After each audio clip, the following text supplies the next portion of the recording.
Hello, everybody, and welcome to How to Get Hired. I'm Bill, the company's expert, and as always, welcome to the weekly Q&A, where you guys get to ask me anything about resumes, job interviews, careers, networking, anything like that. Recruiters, hiring managers, that whole world, and I will do my best to help you out. That's what this is for. So if you see my beautiful face right now, as always, get in the chat. You should see a chat box either right next to me or if you're on mobile, right below. And get in there and ask some questions, and I will do my best to help you out. I'm trying to remember if this episode has a name. I don't think it has a name. This is the 50th episode of How to Get Hired, the 50th live stream or podcast. I still don't know if it's technically called a live stream or a podcast. I've always been calling it live streams, but more and more people are calling like streams of video. They're calling that podcast. I always thought podcasts were, just audio only, right? You have something up on the screen, maybe a still picture or something, but, there's really no video. It's like a radio show, right? But increasingly, these are being called podcasts. So this is welcome to my podcast, the 50th episode. So get in the chat and let's talk about that stuff. There's a lot of people just starting out that are getting their first career jobs, and they are looking to get hired. And one of the initial hurdles that they are struggling with is how to get a job with no experience. If you have no work experience, I have a video on that coming out tomorrow. There are a lot of things to learn in this game, and I feel especially kind of sorry in a way for people that are coming out of the educational system, because I find that when they teach you about like how to get a job and stuff, it's not, they leave a lot of really important stuff out. That's always been the kind of approach of the educational system, is to get everyone to conform. These are the rules, you have to do this. Then we will tell you if you can do this. And then if we say yes, if we give you permission, then you go and you do this. That's kind of been the way the educational system does things. But for the rest of us who have actually been out in the real world, we know that that's not how it works. Once you get out of school, once you get out in the real world, there are no rules like that. There isn't somebody telling you to wait your turn and telling you this is the process. Step 1, do this. Step 2, then we will tell you this. Step 3, do that. And so as a result, when they teach people about how to get a job, they give you this really weird version of it, right? That's like an extension of the way they do things within education, where it's a process and it's, they want the masses to conform and follow the rules. And they punish people that are the exceptions, that don't follow the rules or ask questions or step out, right? It's those very same traits that get you further ahead in the real world. If you ask questions, if you say, why can't we do this? Why do I have to go in the front door with 300 other people to put myself forward for this job? Is there no other way? Why does it always have to be a level playing field?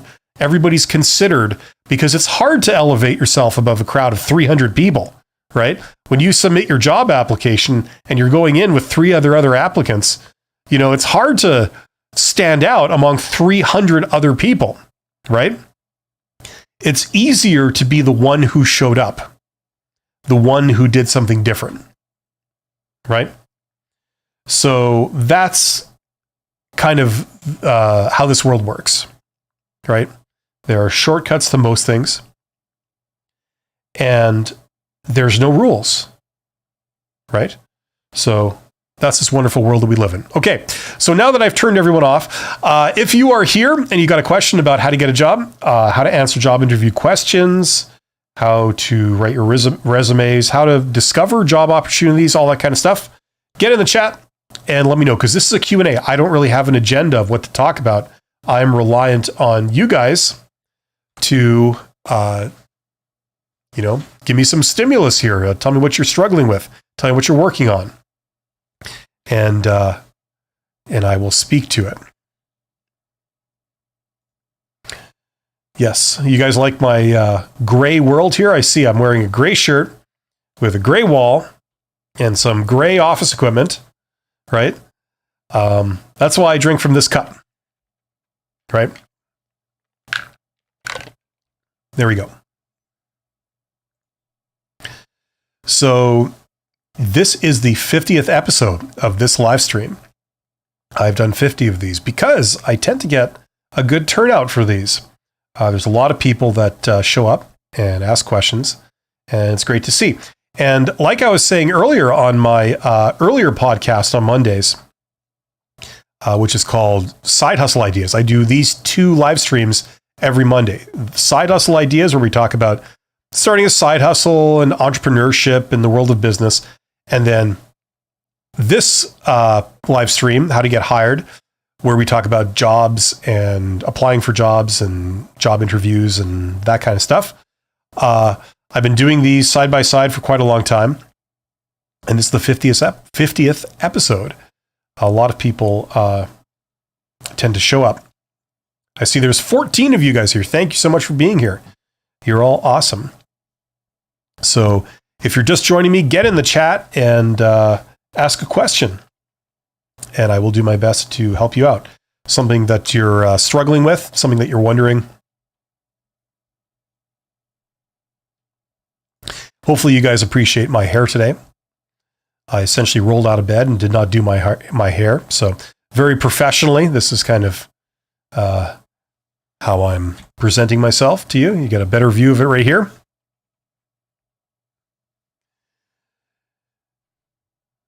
So yeah, I keep pressing the wrong button. It's this one. This is the proper feed. And then you get the alternate angle, and then you have desktop stuff, so we can look up stuff already, all together.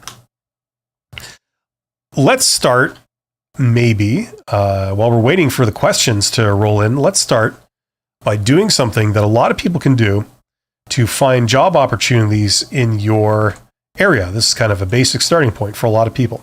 So what you would do is you go to Google and you type in the name of your city, if you live in a city, or your region, if you live out in the country and you're not in a major urban center.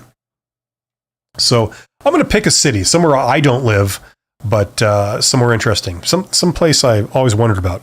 How about Billings, Montana? I've heard of it, but I have never been.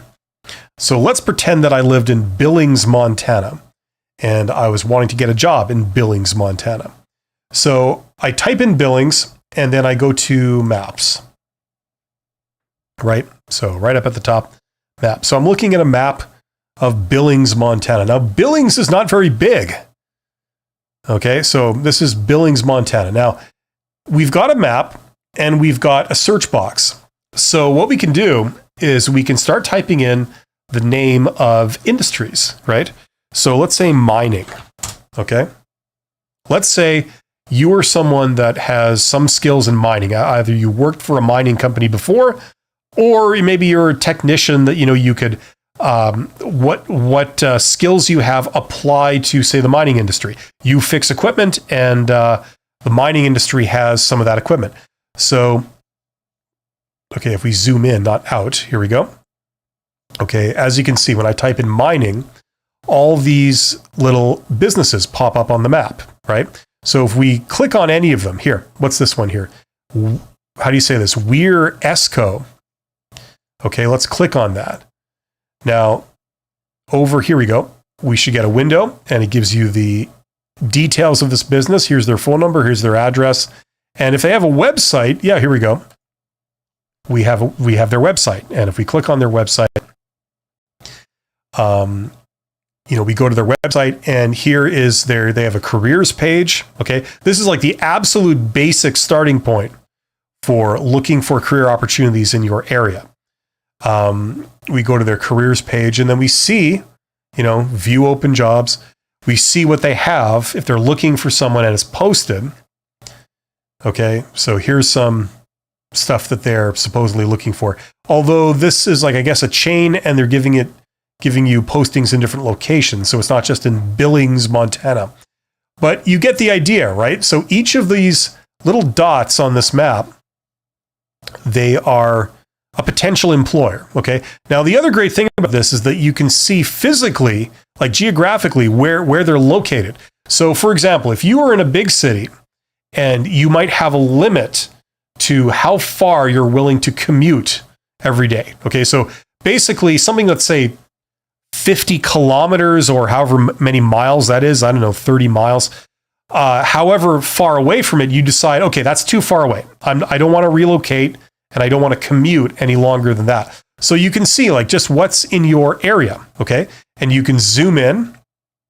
Now we sort of did a high level thing. If I zoom right into the city here and I say search this area, okay, will anything more show up? Not in this area, no. But usually this will reveal even more. Okay, there a couple of things popped up. Okay, now that's just one industry, mining. Okay, let's say you're a technician, and you could repair equipment or something that was in the mining industry, or you could type in other industries, construction. Okay, let's say you're an accountant, you could do accounting for a mining company or other types of companies. So construction. If we zoom out, let's search again. And once again, you get a list of different businesses. Okay, these are all potential employers for you. So once again, same thing. You can click on each of these businesses. You can get their vital statistics. You can check their website. But what's more important is you can then use LinkedIn to see inside of the companies to the individuals. You could see who's the owner. You could see who's the heads of departments or the executives or the middle managers. And those are all potential hiring managers. So what you can do is you can then, not only see them, but you can then contact them directly through LinkedIn and reach out to them that way. Okay, so that's another option. This is where it starts to get into more sophisticated ways of getting jobs. But this should be a basic starting point. It's a basic starting point for a lot of people, who are just looking for job opportunities, right? And the thing to remember is that the vast majority of jobs are not posted. I don't know what the precise percentage is. It's somewhere in the order of 70 to 85%, somewhere in there, of all jobs that actually exist are not posted. Okay, so what you're seeing when you look at Indeed and all the other places where jobs are posted, what you're seeing 20 to 30% of all the jobs that are actually out there. Okay, the others are not posted. And the reason for that is because, and I mean, you can take my word for this, I've run a business, is that usually people who run businesses, people that do the work in the businesses, whether it's the CEOs, the C-level, all the way down, like middle managers, even supervisors, their main line of work is not interviewing people for jobs. Okay, they actually have a job where they have to do work. Okay, so sitting in job interviews and dealing with who we're going to hire, that's kind of a sideshow, right? That's not their main thing that they do for their job. And yes, you do have an HR department sometimes in larger organizations. Anything mid-level and up, you'll have a dedicated HR department. It could consist of one person, but you'll have a dedicated HR department. A lot of smaller businesses, and when I say small, I mean anything under 500 employees, okay, what they do is they tend to outsource a lot of their recruitment and selection for new employees. So they don't tend to keep people in-house for that. They tend to farm it out, and it becomes a sideshow.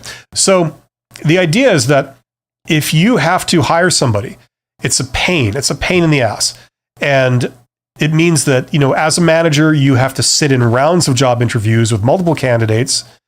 You have to do things like write the job description and approve the job description, approve the requirements. Okay, this is very time consuming. And it's, once again, a sideshow. In order for the recruiter to do their job, you have to provide them with material. You have to provide them with the job description, the requirements, the type of person we're looking for, et cetera, et cetera. So this is something that a lot of times has to be discussed with a few others. And then you have to create this document, you have to send it on. And then what they're going to do is they're going to go out and they're going to find people with the basic requirements that you've outlined. Okay, that's what you pay recruiters for. You say, find me some candidates that meet these requirements. That's what recruiters are paid to do. Okay. So then they come back and they say, okay, we've got 3 candidates or 5 candidates, whatever it is. And then you then get involved in sitting in the job interviews. And then basically you make a final decision. Very time consuming process. You have to pay recruiters for their time. You have to pay them for them to then post the jobs. And you have to pay to do things like background checks and calling references and all that kind of stuff. So there's a lot of time involved. And then there's a lot of money involved, directly and indirectly, in terms of your time. So I said all that to say this: it's a pain. Okay, now if companies can get away with finding a good candidate without having to do all of that, they're all for it. And in fact, that's what they try to do. Okay, so for example, the head of department, the head of some department in an organization, they've decided they need to hire another employee. Okay. Maybe the volume of work is going up. We need to meet the demand. We don't have enough people to handle this volume of work. We need to hire another person. Okay. We've got 15 people in this department. We need to hire 1 or 2 more. So they've arrived at that decision. They've then decided, okay, it's within my budget. It makes sense for us to pay for another person.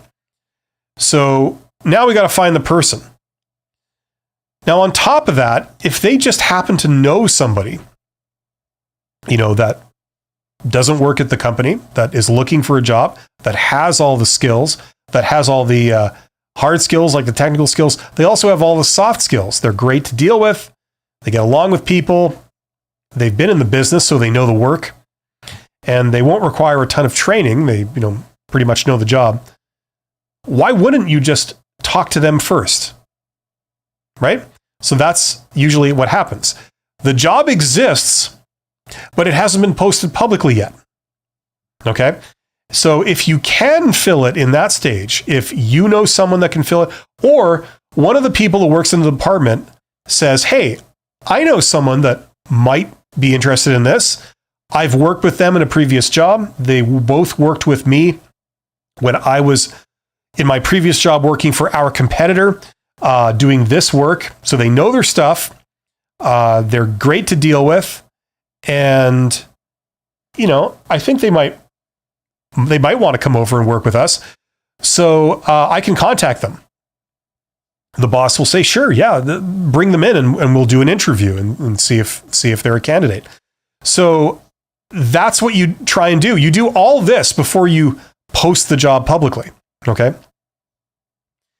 And then the third place you would look. So like if the boss doesn't know anyone, or if there isn't anyone internally they can promote into the role, or there aren't any personal recommendations, they then go to their HR department and say, like, do you have any resumes on file? Like people you've already done interviews with that were kind of the runners up, but we couldn't hire them because, we already found someone really good. This person was also really good. We couldn't hire them both, so we hired one. This is the other one. They were really good. Let's see if they're still looking for a job and if they want to come in for this, right? Saves us some time and money. So you do that, right? So you've looked in all these places. Only if the answer is no for all these different places you've looked, only if you haven't found someone, that's when you post the job publicly, right? So all the jobs that you're seeing out, in the posted job market, they're all these types of jobs that people have looked internally, they've looked through, they've considered, they've gotten personal recommendations. The boss has thought, like, who do I know? I know a lot of people, can I think of anyone that would be interested in this? No, there's no internal candidate that, they want to move into the job. And HR doesn't have any resumes on file of potential candidates that would do this, that would be suitable for this. So only then do they post it, right? So when you're looking at the posted job market, that's what you're looking at. Now, if you can find a way to put yourself forward for the jobs that are called the hidden job market, the ones where the job exists, but they're still looking internally and they're looking at people they know and they're looking at the resumes in the HR department.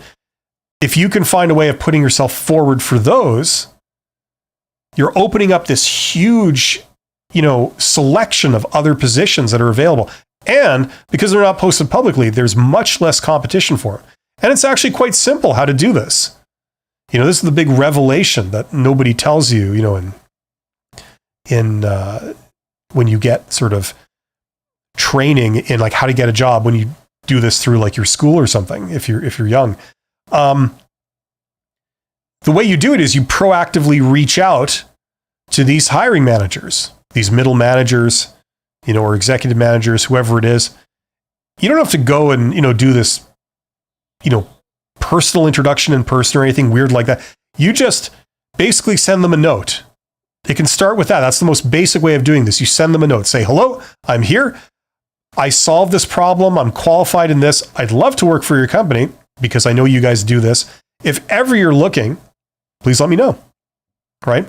Now, if you sort of send out that message to a lot of people,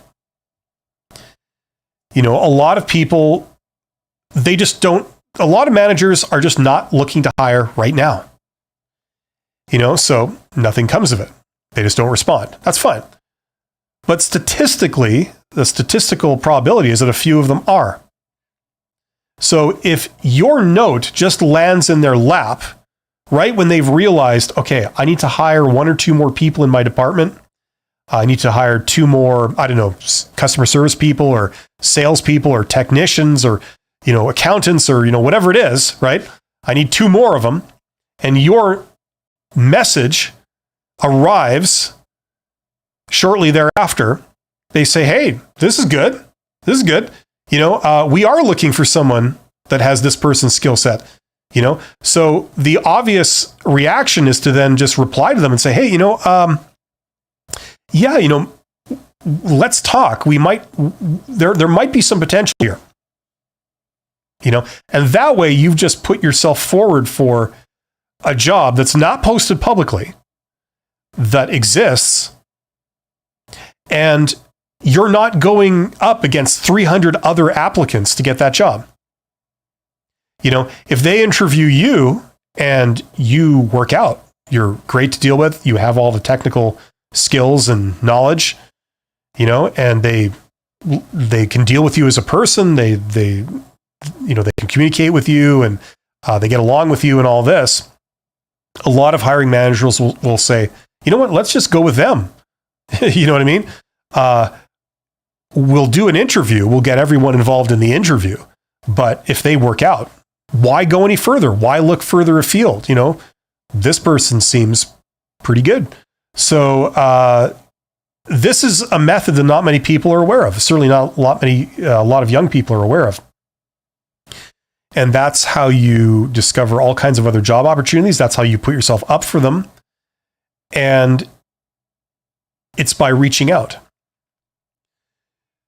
So once again, this is supposed to be a Q&A. I'm waiting for questions. I'm just sort of filling dead air here.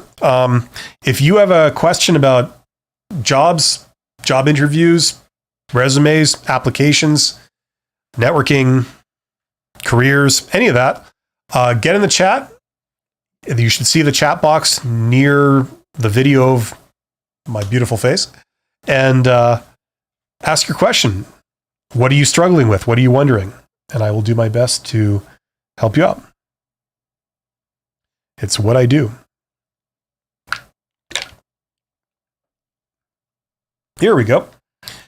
Congratulations. So the winner of the first person to get in the chat this stream is MA. MA says, hello, I saw a job online and applied. Can I still try and contact the hiring manager? I feel it might look as if I'm trying to influence the hiring process unduly. There's nothing preventing you from doing it.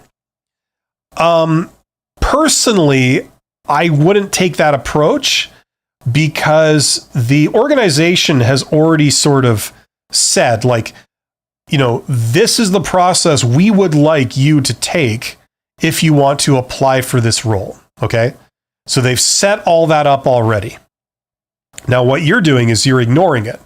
You can see that they want you to go through a certain channel to apply for it. Like, they've said the next step would be to send your resume or your application to this person, or, go to this website and, do it there. You can see that, but you're ignoring it and you're doing something else. Okay. It can work if you contact the hiring manager, but that's not really the way I would recommend people to do things. What you would like to do is you'd like to proactively contact hiring managers, but when there isn't a job posted. Okay. So that would be the better way of doing it. Okay. So you could try it. I don't think there's really any harm in doing it. Maybe a way to do it would be to contact the hiring manager. If you're going to contact them, like maybe ask them a question. Say like, I see you're looking for this. I have this. Would it make sense for me to apply for this? Something like that, right? And if they get back to you and they say, sure, yeah, go for it. That makes sense. Then you go, okay, thank you very much. And then you apply, right? So it's kind of like a halfway house. You're going through standard channels, but you're also trying to initiate contact with the hiring manager, trying to signal that you're passionate about the job and you're engaged and you're, that kind of thing. You've had some kind of interaction with them. You've taken their advice, so you could try that. But generally, what I think people should shoot for, what I would recommend is proactively reaching out to hiring managers, but when they don't have something posted. Okay. After all, that is the reason you are reaching out to them, right? Because they haven't said that they're looking, right? But you're reaching out just to say like, look, if ever you need someone that can do this and that can do a great job doing that, let me know. I'd love to work for you, right? That's what you want to signal. Thank you, MA. That's very, very nice of you. Maya says, thank you. You're absolutely welcome, Maya. Ronnie West, one of the best channels here. Well, thank you. You guys are really magnanimous. Thank you very much. It's a great way to start my Monday. How do you say this? Shanae? Sorry if I'm I insist upon mispronouncing everybody's name. It's just a personal policy. Just sort of one of the things I do that really endears me to people. I have a job interview tomorrow through networking, but there wasn't a job posting. But the lady said they will be hiring in the very near future. How should I best prepare for the interview? Well, okay. Hopefully you've done a little bit of preparation or put a little bit of thought into, how to do a job interview before. Do the standard things, like have an answer for all the common job interview questions, right? Sort of really, like, I don't want to say memorize your resume, but really be familiar with everything on your resume. They're probably going to ask you questions about things off your resume. They'll say, oh, I noticed that you have this job experience and you say you've done that accomplishment. Talk about that. How did you do that? Why did you leave your last job? All that kind of stuff. Have answers for those, okay? Then make sure that you understand what value you can deliver to them, okay? So if you're sort of saying, look, I'm fully qualified at this, I have this capability, I can do this for you, be prepared to answer technical questions about that stuff, okay? They'll say, okay, when you do this, okay, as someone who does that myself, whoops, as I smack my mic, how would you go about this particular situation? How would you overcome this technical problem? It's a technical question about that role. You'd be prepared to answer it, okay? Questions like, why should we hire you? What can you bring? And you talk about what you have, what you know, and what you've done, right? I'm fully qualified at this. I have this certificate. I've worked for 2 years or 5 years in that role. I can do this. I don't need a lot of training in this area. And here's the value I can provide. I can do this for you. I can make sure that, these are done properly. These claims or whatever it is are done properly so that nothing will get flagged by a regulator. Nothing will be audited. It'll all be done correctly. It'll save you time and money. Whatever, right? Be prepared to answer questions about all of those things. Now, if you don't know precisely what the job is, okay, now you're going to have to sort of talk about your capabilities in general. You're going to have to do essentially a sales pitch, right? You know, so that's going to depend on obviously what you have in mind, like that you're going to be doing for them, right? But be prepared to answer questions to that nature too. Okay, so I mean, without knowing the real fine details of what the job is and stuff, it's hard for me to get more specific. But all that stuff, like the questions could come up like that in general. And what I would try and do as much as possible, as always, is if there's no specific job in mind, at least there isn't one posted, then the odds of being able to turn this encounter into more of a conversation rather than an interrogation are a lot higher. So try to get a free-flowing conversation going. You do that by answering their question and then ending with a question back to them, right? Like if they say, why should we hire you? Or why did you leave your last job? And you answer the question, you say, is that kind of what you're looking for? Or do you have a lot of employees here in that situation? Is that a situation you guys are used to dealing with? So now they're sort of answering, and then it turns into a back and forth exchange rather than just them firing all the questions at you and you just answering them. Okay. Shania. Okay, hope that makes sense. My apologies for getting that wrong earlier. MA says, please, what is the best way to negotiate? Is negotiation best done via a phone call or via responding to an email if one receives an offer by email? Okay, here's the deal. If you want to make it more personable, okay, do it by phone. If you have those two options, by phone or email, do it by phone, okay? Like if you want to give the impression like, hey, like I'm working with you here. I'm sure we can work something out. I really, I want this job and, we get along really well. If you're trying to like communicate that kind of stuff, do it by phone. If you're trying to play a bit of hardball, they're trying to get you to agree to something you don't want to agree to. Okay, then you might want to consider doing it over email. I've done that before where, people say, this is how we do things. This is how we pay, so we're going to give you this and we're going to give you that. And then, you email back point 1, not agreed to, point 2, not agreed to, point 3, not agreed to, let me know. Best of luck, or something like that. Like I've done stuff like that. People do stuff like that. It depends on the situation. Usually you want to do it over the phone, okay? But that means you have to know your position. Okay, as always with negotiation, you have to know your position before you start an exchange with them, okay?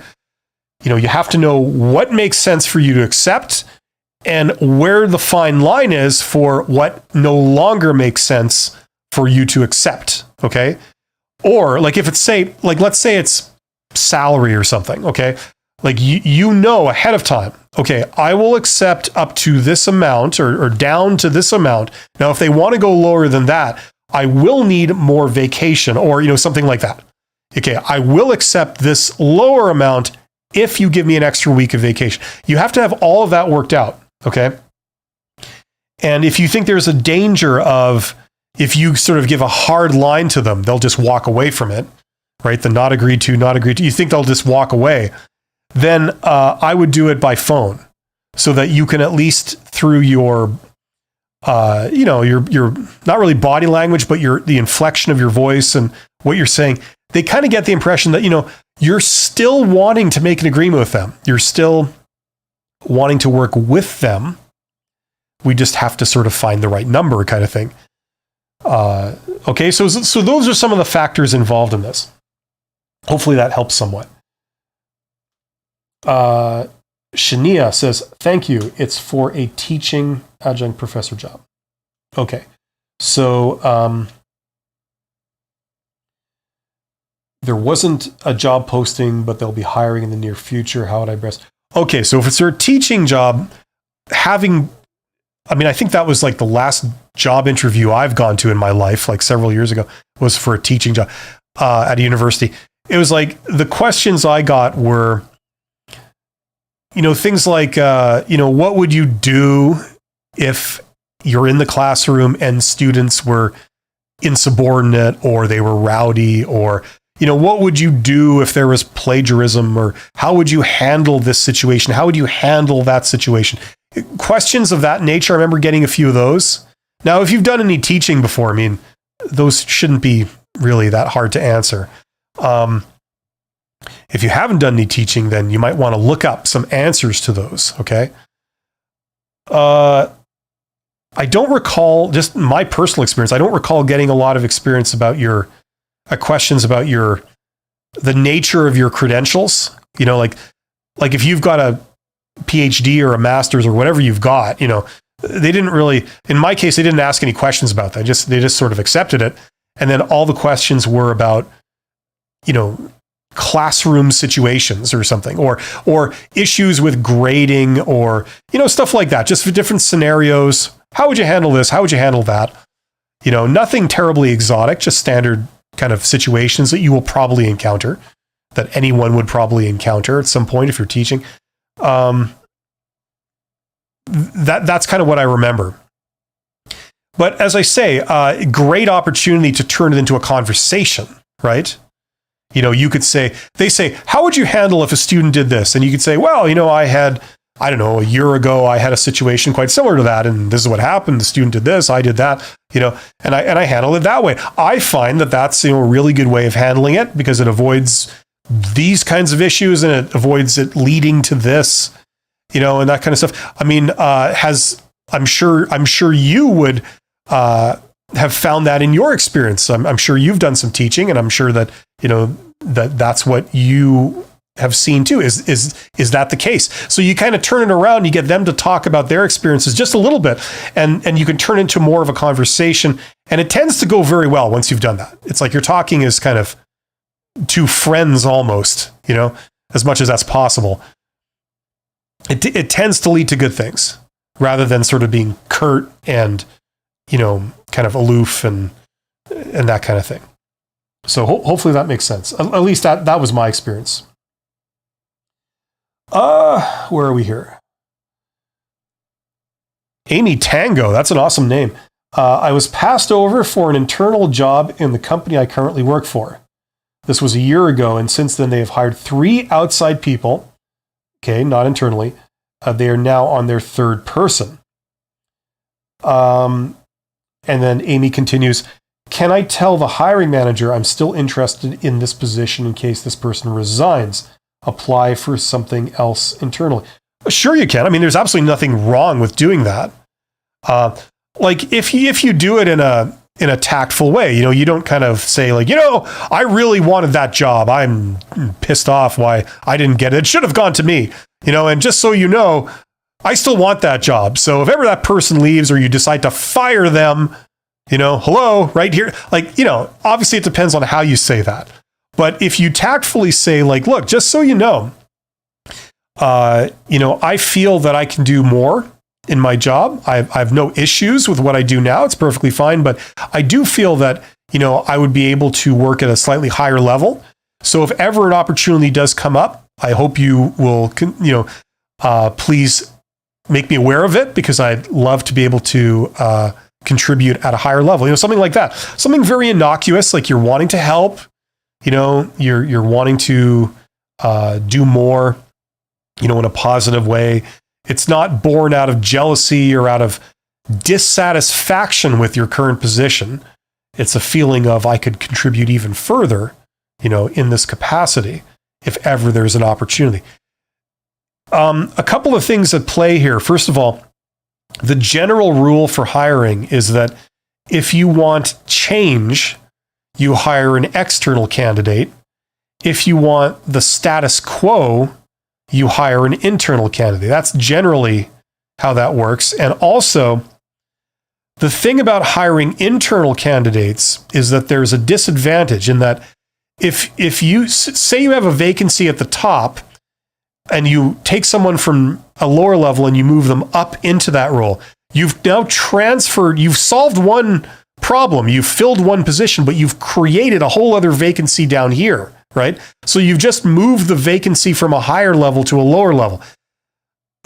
That's not as desirable as filling the vacancy, but not creating any other vacancies, right? If you hire someone external, that's what that leads to.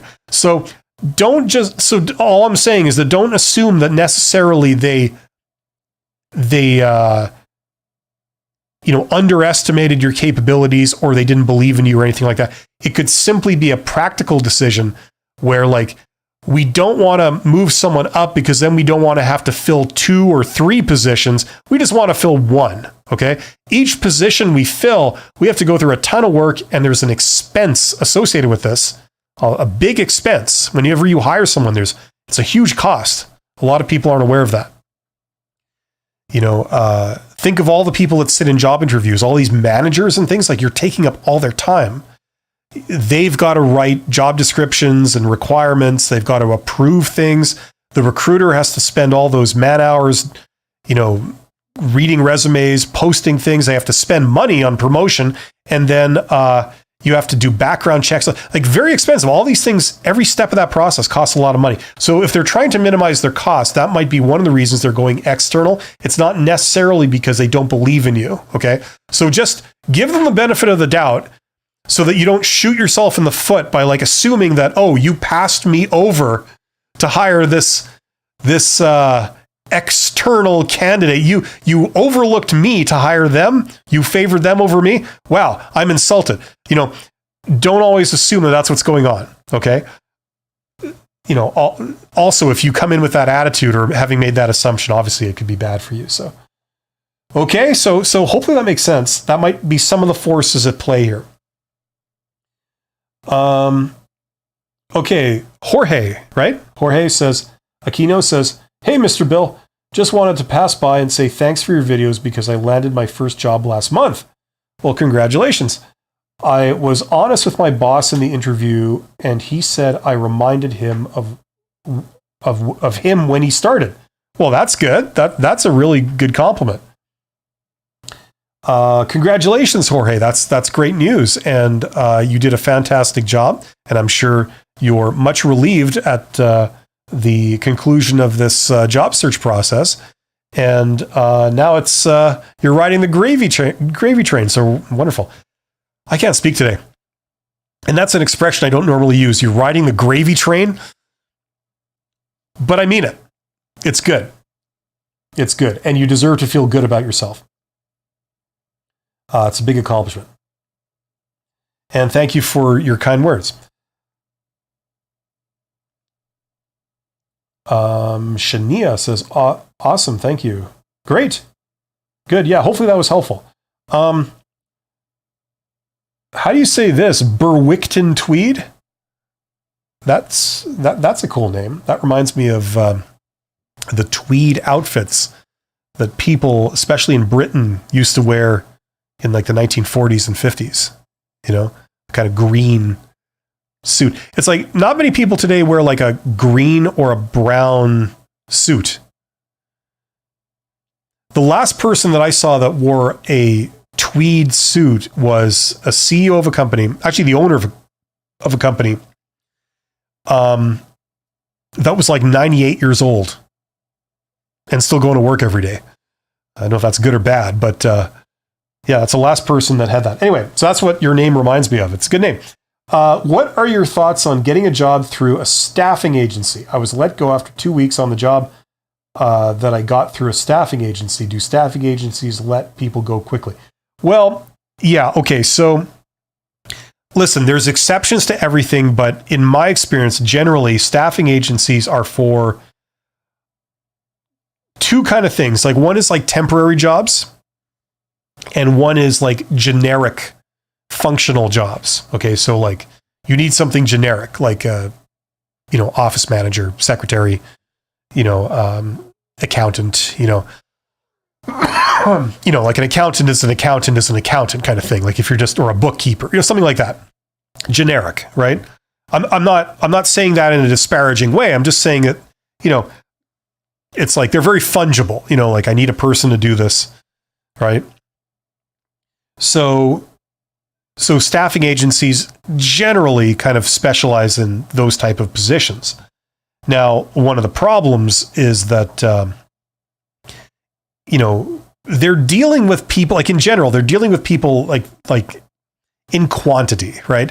You're more of a number than an individual, right?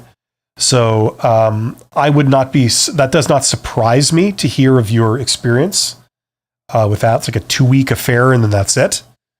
Because once again, they're dealing with roles where people are fungible. One's as good as the next. One person is as good as the next. I need a warm body in this role. That's all.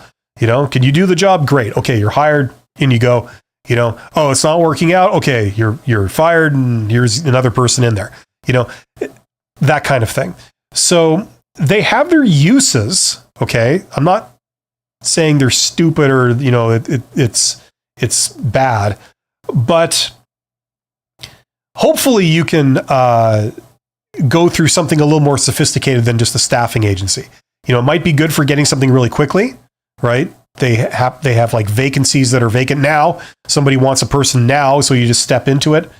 But hopefully, especially if you're like a professional, you have like a area of expertise or a trade or something, you can get something a little more sophisticated than through a staffing agency, where they actually care about you as an individual. What are your skills? What are you like as a person? What can you personally bring to the role? That kind of stuff. Generally, staffing agencies don't tend to focus on that kind of thinking. They just focus on, what? You're a fully qualified accountant? Okay, right on. You're in. That kind of thing.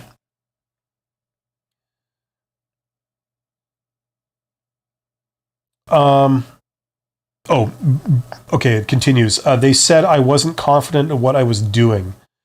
Well, whatever. I mean, in my experience, a lot of these types of companies, whether it's staffing agencies or, a lot of sort of generic HR companies that do recruitment and selection, they'll have some 21-year-old person in there, making, highly prescient snap judgments about people. And it's like, it's so ill-informed and stupid, right?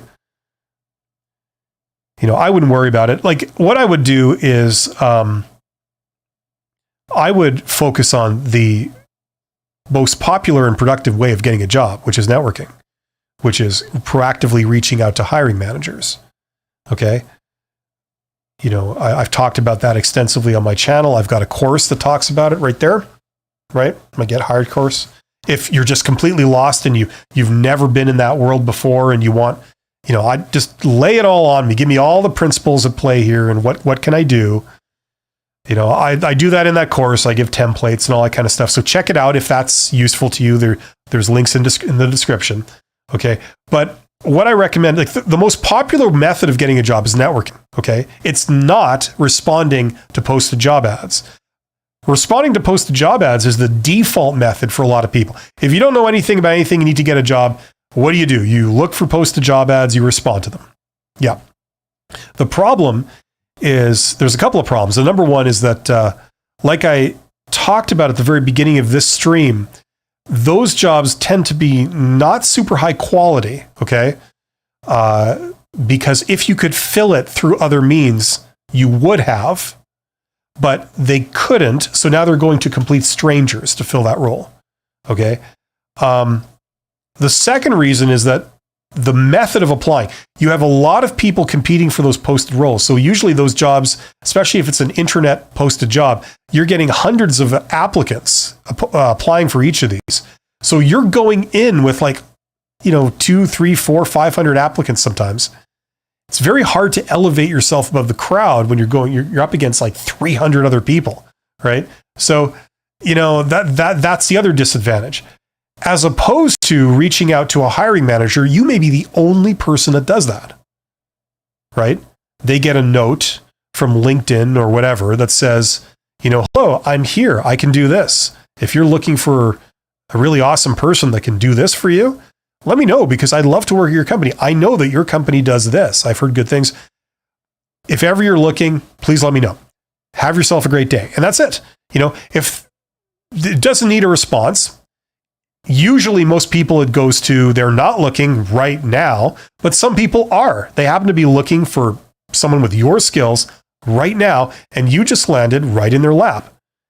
And they think, okay, well, this is cool. This is great timing, because if I interview this person and they work out, I don't need to post this job. I can save my money. I can save, sitting in rounds of job interviews. I can save the expenses for promoting this job, posting it, doing reference calls, background checks. I can save all of that. If I and a couple of my colleagues just bring you in for an interview and you work out, you have the skills, you're great to deal with. Let's do this, right? We can fill the job quickly, efficiently, right? So that's the most popular way of getting a job. And even on this YouTube channel, I do posts, like a public opinion polls. Like every day I posted a poll, that thousands of people fill out. And I said, your last job, how did you get it? Was it through some form of networking? Was it from answering a posted job ad? Was it from some other means? And by far, most people said it was through some form of networking. Someone at the company put in a good word for me, or I reached out to the company, or I went to a job fair and, I talked to their representative and he suggested I apply. So when I applied for my job, what I did is I first reached out to that person. I said, hey, remember me? We talked the other day. You recommended I do this. How, can you help me complete that process? I said, sure. So they kind of guided me through it. I had a sort of a person on the inside that was vouching for me. So some form of networking, that tends to be the most popular way of getting a job. The problem lies, it doesn't appear that way, because who are the people that talk about giving advice for how to get a job? Usually it's recruiters, right? And it's kind of a conflict of interest for a recruiter to say, don't go through a recruiter, right? But I mean, do your own research on this. Don't take my word for this. Go and do your own research, and you will see this, okay? And that kind of should point you where you need to look. And if you don't know anything about that world or how to start or anything, as I said, I've got some free YouTube videos, but I also have a course that goes through everything if that's the direction you want to go. Okay, where did I leave off? So, Rastaz, thank you, Rastaz. That's very, very kind of you. Amy says, thank you. I was taking it personally. Oh, Amy was, oh yeah, okay. Yeah. Look, the thing about this process is you're going to get all kinds of feedback from all kinds of idiots, to be honest. People that don't know you, that like to make snap judgments, that like to,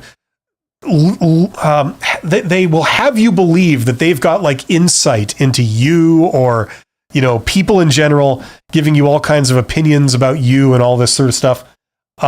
Usually it's crap. Okay. So you got to disregard it. And if one person rejects you, you can't internalize that.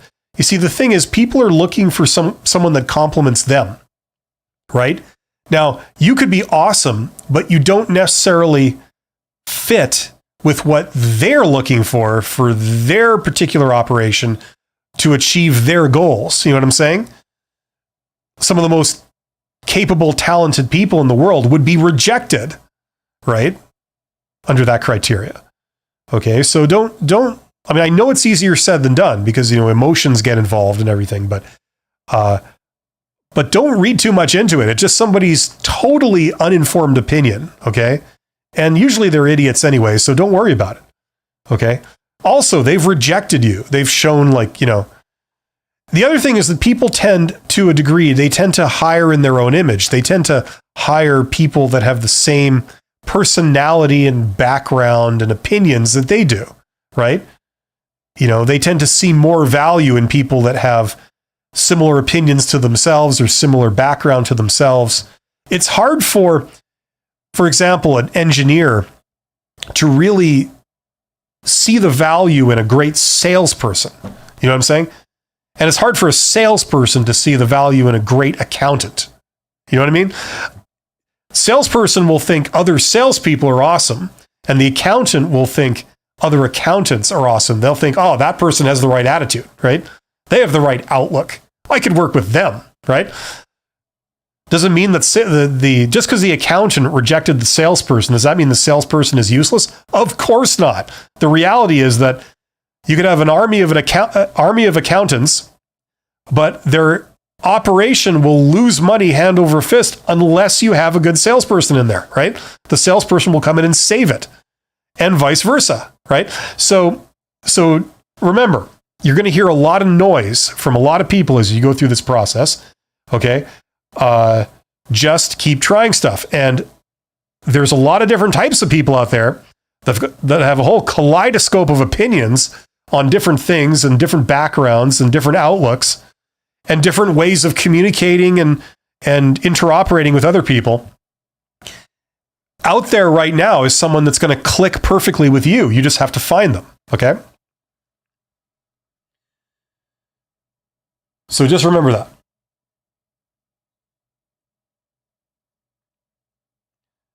Okay, where are we here? Let's see. Shania, you made a clip about going up to the job that you are interested in. I'm also looking for a full-time job. Can you elaborate on what to say when you go up to the job? Is this okay for management types of jobs? Well, it's even better for management types. It's kind of a requirement for a lot of management type jobs. Like you have frontline management, which is basically like, being a supervisor. You have sort of the next level up, like a middle manager, like a functional manager. You can maybe get a functional manager job without going through networking of any kind. You apply for it online. Maybe you can do that. I know some companies do it that way.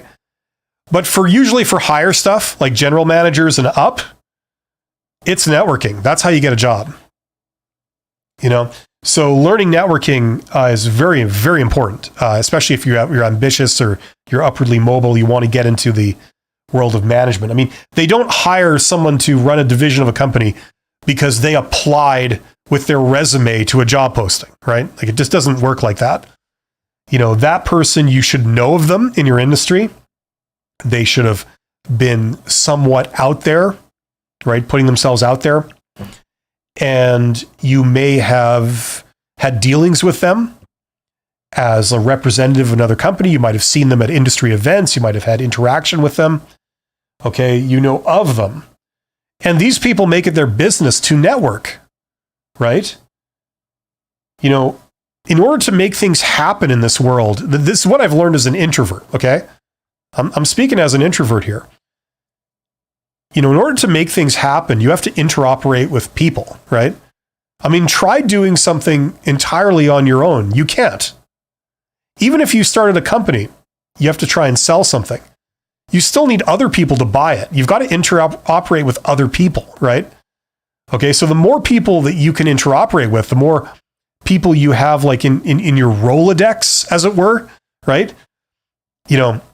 For insurance, I call this person. For legal advice, I call that person.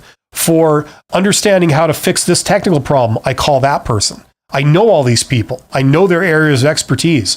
If I have issues, I give them a call. They solve it for me.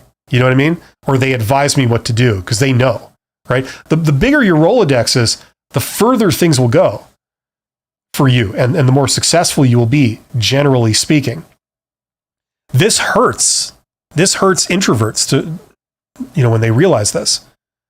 The good news is that it's actually not that hard to do. You've already had dealings with a lot of people. Even if you're like the biggest introvert, you've already had dealings with people. If you've held down a job, you know that for shipping questions, you call Sally in shipping. For insurance questions, you call John in insurance. You know what I mean? Like you already have a network of people, right? Okay. So management type roles, yes, you do networking because it's also part of a management type role to be good with people, right? You can't be a super effective manager at a higher level if you are afraid to talk to people, or you don't know how to talk to people, or you don't know how to go about making contact with somebody, right? These are skills that are endemic to that role. So learning those skills now will really help you. They'll help you to get a job, but they'll also help you do the job better. Okay? So, like the ability to talk to many different types of people and get along with them, and, like wear different hats with different people, that's a really important skill, because you're going to be interfacing with all kinds of people in that role. You're going to be dealing with the accountants in the the accounting department. You're going to be dealing with the salespeople in the outside sales department. You're going to be dealing with angry customers, maybe on a regular or semi-regular basis. You're going to be dealing with really, hard-nosed suppliers that always want to negotiate with you, right? You have to know how to communicate and handle all these types of people successfully. So what better way than to just do it? That's how you learn this stuff, by doing it, being thrown in and learning as you go. There's my lecture for today. Okay, but you can do this, Shania. I mean, this really isn't that hard. It's just a matter of being thrown into it and being exposed to it, and you will pick it up. It won't always be super fun, because, you'll try things that don't work occasionally, like we all do. But, the more you do it, the better you'll get. And pretty soon you'll be a pro at this. And that will really be a feather in your cap. People will interact with you and they'll see, okay, she's management material. I can tell she'd probably be able to do this job just by having spoken with her for 5 minutes, right? I see her, I talk to her, we get along. When she leaves the room, I think, wow, that was easy, and I'm kind of sad that that's over, So that's the reaction you want with every person you interact with.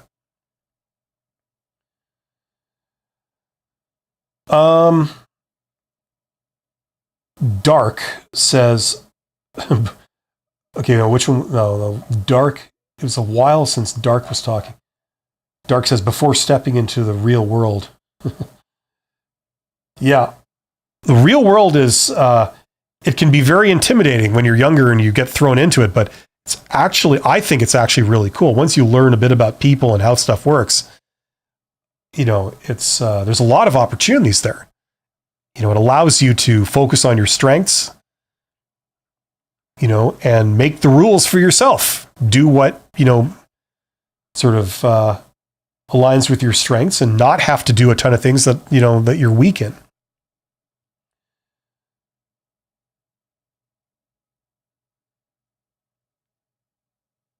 Berwickton Tweed says, how should I prepare for job interviews in manufacturing? A lot of advice seems to be for white-collar management jobs. Also, how are hiring practices different in blue-collar environments? Well, I mean, yeah, they're two different things. Management is usually dealing with, a big part of it is managing people, right? There's other things you manage. You manage projects, you manage money, you manage assets, right? So there's different types of management, but usually, like most management roles, you're managing people, right? But blue collar stuff, it's more technical. It's like if you're a welder or you're a tradesperson, you're a pipe fitter or a millwright or a technician or, electrician or a mechanic or, whatever you are, right? Obviously the way they hire is they hire you based on your technical skills. So if you have certain qualifications or certifications, that's going to be the primary thing. But let's face it, in a lot of areas, there are a lot of people with those certifications. Why should they hire you specifically over the other people that have the same qualifications, right? That's the big question. The answer to that is your soft skills. Okay. I spent 20, I don't think 30, but 25 years supervising technicians and dealing with tradespeople and that kind of stuff. That was kind of my world.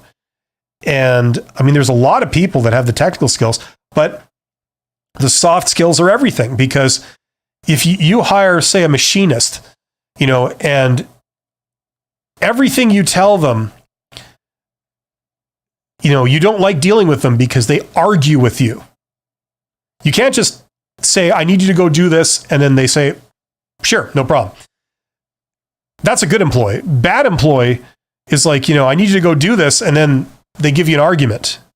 Say, why the hell are you getting me to do that? What the hell? Why should I need to do this? If you had done your job better, then I wouldn't need to do this. Blah, blah, blah, blah, blah. Whatever. Like some argument constantly over everything, right? They won't follow rules. I need you to put your safety glasses on, No, I don't want to. Only sissies put their safety glasses on. You know what I mean? Like really, the soft skills are where it's at. If you're friendly, you're agreeable.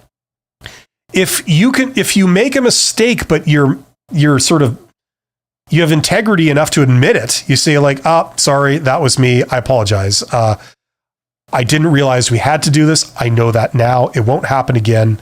Unfortunately, we have to redo this because if we let it go like this, it doesn't meet standards. It'll break, sorry about that.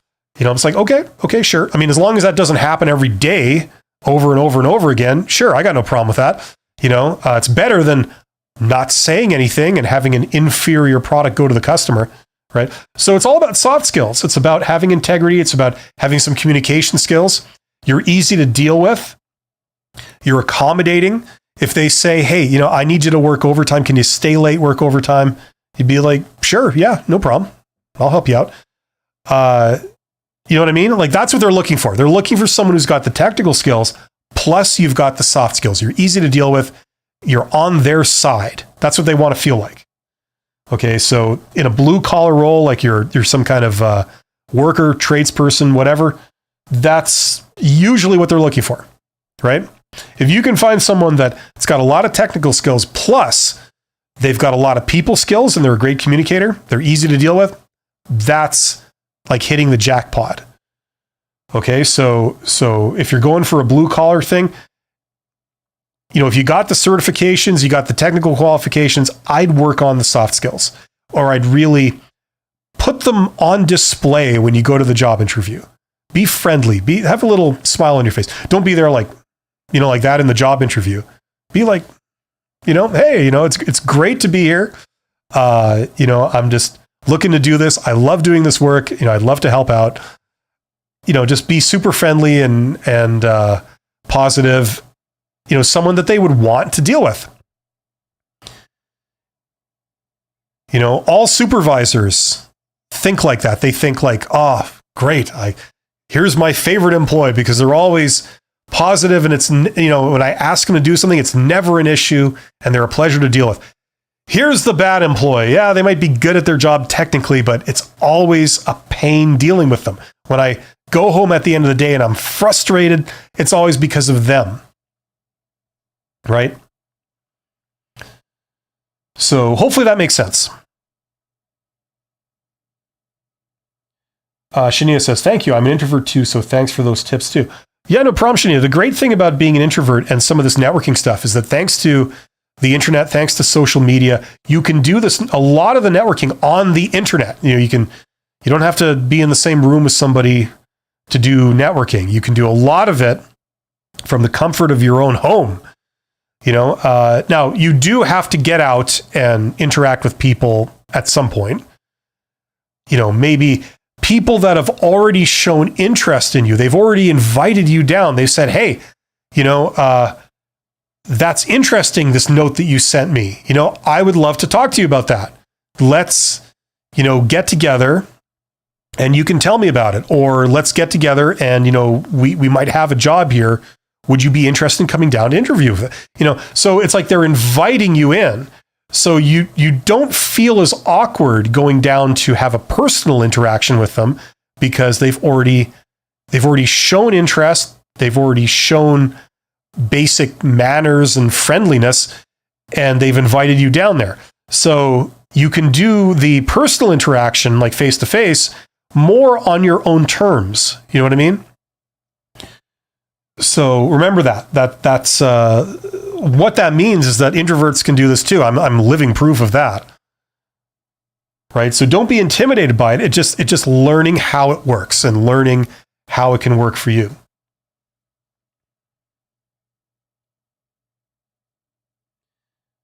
Dark seems like Dark. I'm assuming you're a he. I'm going to call you he.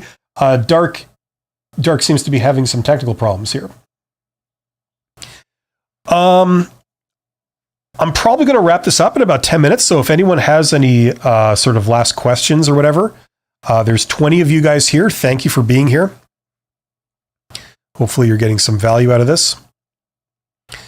Here's my example from the beginning of the live stream here, where I showed everyone how to find employers in your area, in your geographic region.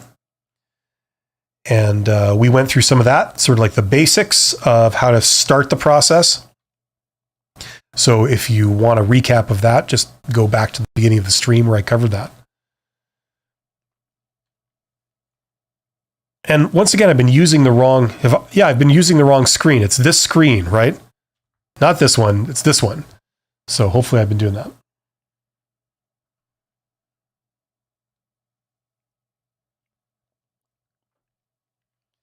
See, I was saying, I have to have a fluorescent cup like this because everything in my background here is gray. Gray shirt, gray wall, gray equipment.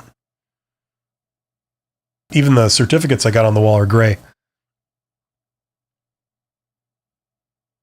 I got a few. If you want to see a panorama, I got a few over here. I got a few over there. Various things. They're all either like beige or gray, or no, I got one that's white. But yeah, an astonishing lack of color. Hopefully it doesn't mean a lack of personality.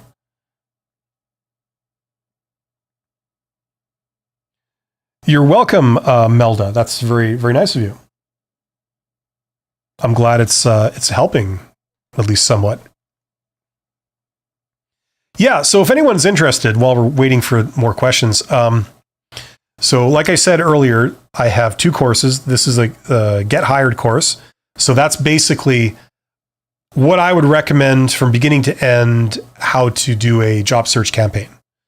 It includes a couple of things. It includes, like how to apply for posted jobs, like the sort of basic type thing. But it also gives you sort of what I'd recommend for networking. And it's all the principles, and it's like a step-by-step process with templates. So if that's what you're interested in, check out that course. There's a link in the description.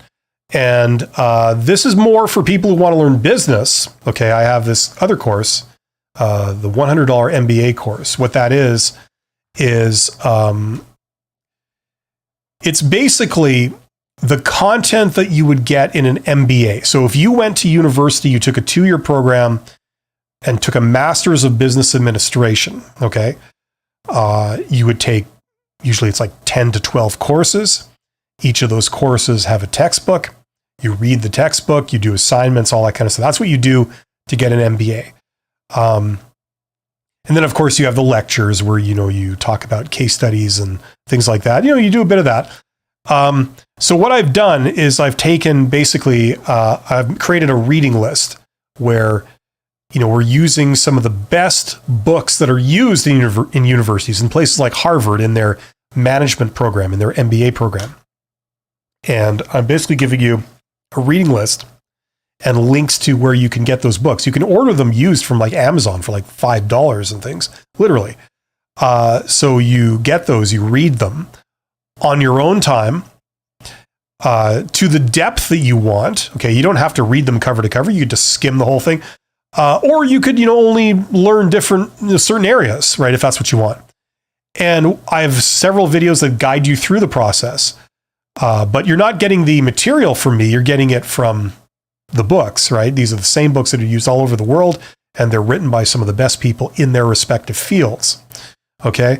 Now, what this is, there's no evaluations, there's no assignments. So what it is, it's unaccredited because of that. I don't know what you've learned from it, if anything, but that's not important. What's important is if you just want to learn the principles to use directly to help you start a business or help you do other things, learn some of the skills to help you move into a management job and understand how to do it properly. Okay. That's what that course is for. Those are examples of people that could be helped by that. And obviously it's like a tiny fraction of the price that you would pay for a full-blown accredited brick and mortar 2-year MBA. So, for some people that will be applicable as a solution. For other people, it's not really what they're doing. They'd rather do the full official thing. And that makes sense. You pay literally 100 times the price, and you get, the accredited version of it. And you get immersed in it. So that's fine. So this is for certain people that, they want to stick their toe in the water. They want to learn it, but they don't really want to, take 2 years of their life and spend like 5 figures doing it. So check out that if you're interested in that, if that sounds, like it aligns with some of your goals. Also link in the description. Okay, let's get back to the chat here. We've got a few minutes left, so let's go through these. Helvin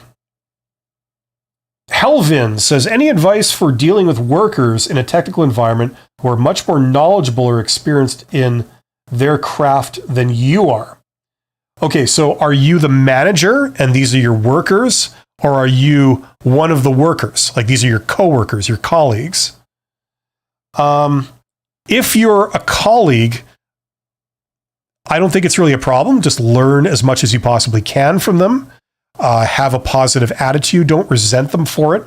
If you're the manager, now this happens as a regular thing when you get to higher levels of management, because imagine if you're like a general manager, okay? You're somebody that sits at the top of the organization or at the top of a business unit. So you're handling the revenue generating side, like the sales organization. You're also handling the operation side, the cost side, okay? Now, no one person can have come up, can know everything about every area when you get to that level. So you are going to have people under you that have specialized knowledge in their areas that's superior to yours, okay? Maybe they've spent their whole life in the sales organization, whereas, you've never been in sales directly, or, you've only had some fleeting interactions with it, right? Like in my case, I came up through operations, right? So I'm pretty confident when it comes to operational type issues. Sometimes that's not a good thing because you want to leave it to the people below you that's their sole job. You don't want to come in and second guess them. Your knowledge might be 20 years old, so they might still be able to do a better job than you. But when it comes to sales, I got a sales manager or I got salespeople telling me we need to do this, and I have to make a call. Does it make sense to do that, or is it really not the thing to do? And they know more about sales than I do, right? And they will know more about sales if for no other reason than they're on the front lines of it. They're the ones that are interacting with the customers far more than I am, right? So this is a common situation, okay? Rule number 1, don't act like it doesn't exist. Don't act like you know more than everybody, okay? Because you don't. Everyone knows that. Everyone knows that you don't know more than everyone, right? So don't pretend that you do, okay?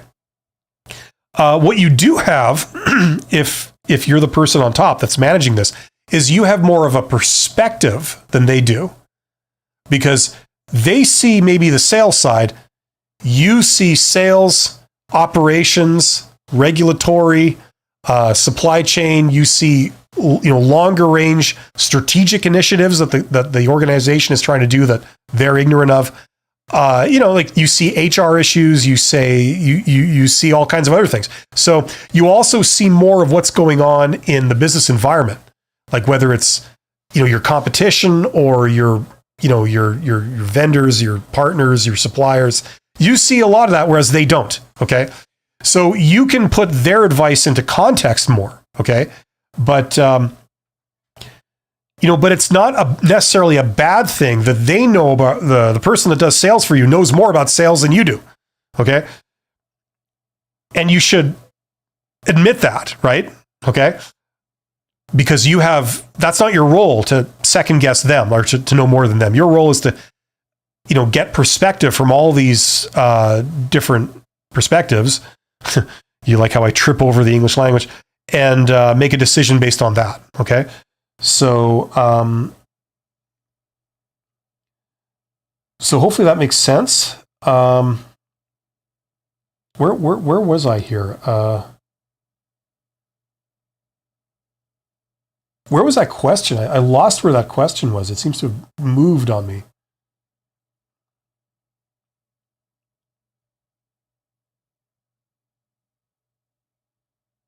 Yeah, weird. Okay. That's gone. I can't find it. Yeah, that's gone from my feed. It was Helvin, right? Here it is. It's on the screen, but it's gone from my feed. That's strange. Okay. So that's what I would say. Okay, Helvin says yes from a management perspective. That's weird how like you're gone from my feed, but it's written on the screen. That's strange.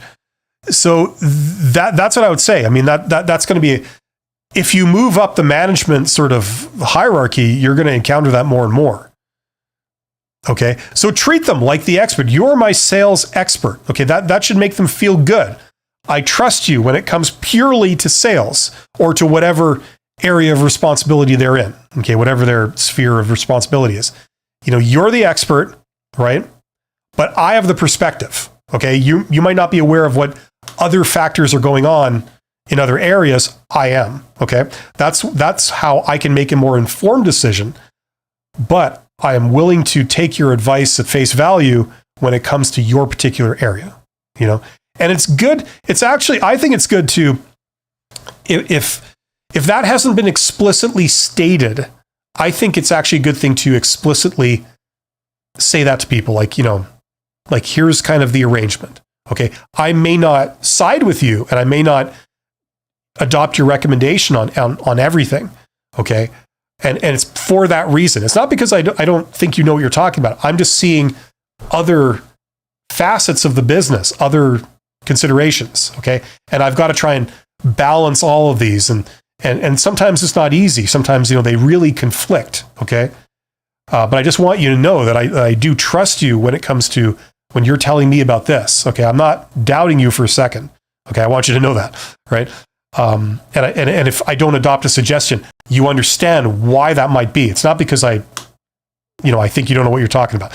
So I actually think it's actually good to explicitly say that to people, at least at the beginning when you first start working with them, so that they understand how this dynamic is going to work. And that way, you know, it'll, in my opinion, it can lead to less personal conflicts and resentments and things like that. Okay, I'm going to look at the feed on the screen just for a second because I want to make sure I'm not missing anything.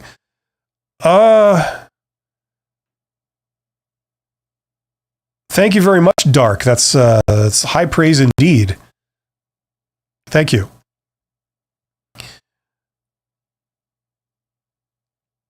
Okay, next question was Dark says from the Helvin question, I want to ask, how do you find trustworthy employees, managers that you can share some of your responsibilities of the company with? How do you find them? Well, in my experience, the only way to really know for sure is to have worked with them. So I know that doesn't really help because you're wanting to make a decision before you have to work with them. That's where networking comes in, right? I mean, if you have people that have worked with them before, then you can sort of get the inside scoop on what they're like, right? A lot of people seem nice, like they present a very friendly, positive exterior, but you know, then when you work with them for a while, you realize things like, oh, they're the type of person that's going to throw someone under the bus, or they're the type of person that's going to try and cover up a mistake and not admit to it. They don't have the integrity or the bravery to admit when they failed or when they made a mistake. You know, that stuff, the only way to really discover that stuff, in my experience, is to have worked with them, or someone that you really know and trust has worked with them. Okay, so you trust their opinion. When they tell you that person is like a good talker, but you know, they actually are not very good at doing a lot of the technical work. They never, you know, meet a deadline with anything. They try and appease everyone, so they're very easy to deal with, but you know, the problem is they say yes to everyone over everything, and it actually leads to a lot of conflicts and kerfuffles down the road.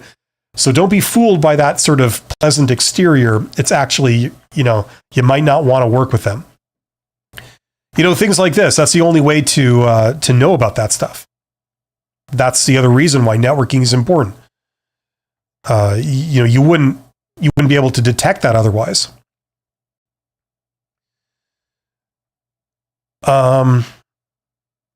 Okay, I just got another couple of minutes and I got to go. How do you say that? Neo? See, the problem is looking on the screen is the writing super small. Neo 100. I want a management position. I am 50 with no experience. I have a bachelor degree in chemistry. Where do I start? Wendy's? Actually, Wendy's makes, I remember they used to make good burgers. They made like a triple patty burger or a quadruple patty burger. And back in my days, I talked tough to my friends. This is when I was like 21 years old and I was going to order this thing. And I ordered it and I ate about 3 bites and then I couldn't eat anymore, as hard as that is to believe. And it was a very embarrassing situation. And I didn't put my money where my mouth was. So, no, you don't have to start at Wendy's. Look, I'm sorry to sound like a broken record, but like networking is the way to show people your interpersonal skills. Managing, if you're talking about managing people, okay? Like, as I said, you can be in a management position that's like project management. You don't really have to deal with people that much. You know what I'm saying? But if you want to be a people manager, okay, if I'm reading that into what you're asking, show you're good, demonstrate that you're good with people. Okay. When you reach out to hiring managers to put yourself forward for stuff, you're demonstrating your initiative. You're demonstrating your communication skills. Okay. You're demonstrating your personal interaction skills. Okay. That's part of what you're going to need to do to qualify to manage people. You got to be able to communicate with people, right? You've got to be able to deliver bad news. You got to be able to tackle unpleasant subjects with them. It's not all peaches and cream. You got to be able to do this. You know the right way of doing it, and you minimize, any awkwardness or any kind of issues that may come up by talking about, negative things. Like for example, telling somebody, "I'm sorry, your performance is really not very good. You need to improve," right? I mean, anybody can communicate positive stuff well. It doesn't take a rocket scientist. It's not brain rocketry to be able to do that. But, communicating bad news, right? Pointing out failures, pointing out deficiencies, trying to find fixes for things by first admitting that something's not working and trying to work with somebody. For example, like a lot of interactions will go better if it's face to face. Instead of sending somebody an email that says, your performance is unsatisfactory, we need to make some serious change. Instead of doing that, you bring them into your office. If you got an office, you close the door, you have a private one-on-one. You say like, look, you've got some great qualities, but at the same time, I'm also seeing this and I'm a little concerned about this. Now, before we go anywhere, I want to get your side of the story here. What's going on? And if you have any suggestions, I'm interested in hearing them. What can we do to fix this? Right? To show that you're working with somebody and you're not like their enemy and you're not out to get them. Like it's how you do stuff like that, right?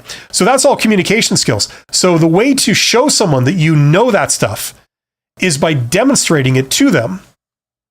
So when you get a job through networking, or you at least get an encounter with somebody, a meeting with somebody through networking, you're putting your skills on display. Okay, there's no question that you know this stuff. And if they have a conversation with you and it's very positive and they enjoyed it, that also is a testament to your interpersonal communication skills.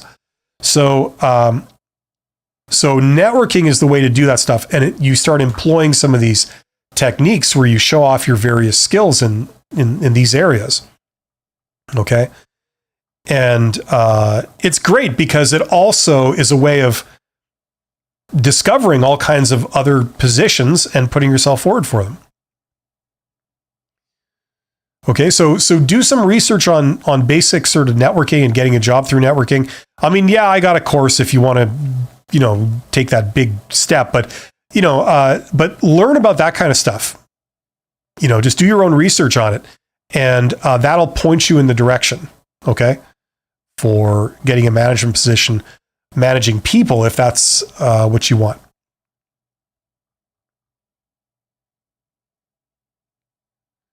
Okay, so I've got to sign off. Thank you very much for being here. There's 19 of you guys here. You guys are awesome. I do this live stream every week, so I'm going to be back next Monday, same time, with another episode of How to Get Hired. I've done 50 of these so far in this series, so we're going to go for 51. So thank you very much. I wish you nothing but the best, and I will see you very soon. Take care.